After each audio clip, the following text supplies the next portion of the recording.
What's good, YouTube? Juanes Phil here, and today I'm going to simply show you how to make a Digiorno pizza. Right now, I got pepperoni pizza, right? So what you want to do first is step one, take the pizza out of the box and then wrap in this plastic. Step two, stay right here.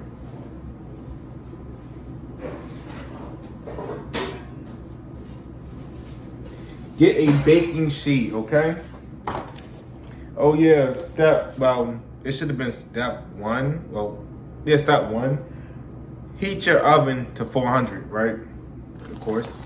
Then the next step is take your pizza out of the plastic. Listen to all that cheese. And then you're gonna put your pizza out of the plastic. There we go. Put it on your baking sheet, like so. And then I'm gonna take you guys with me over here. And what we're gonna do next, put you right there on the stove. We're going to put the pizza in the oven. There we go.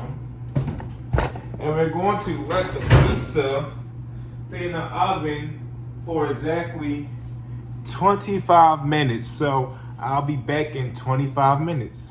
So it's been 25 minutes, right? But it's not looking the way I wanted to look. So I'll put it in there for additional 5 more minutes. So a whole 30 minutes all together.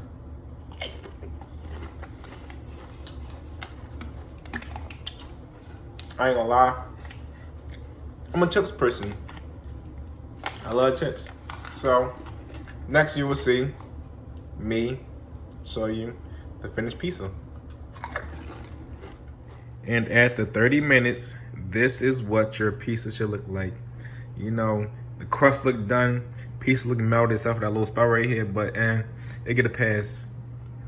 30 minutes worth of cooking right here. If you want yours a little not so colorful, you could take it out at the 25, 26 minute mark. Me personally, I do 30, so. Subscribe for my next video. I'm gonna teach you how to do something else. But this is how to make a Digiorno's pizza. See you later, guys.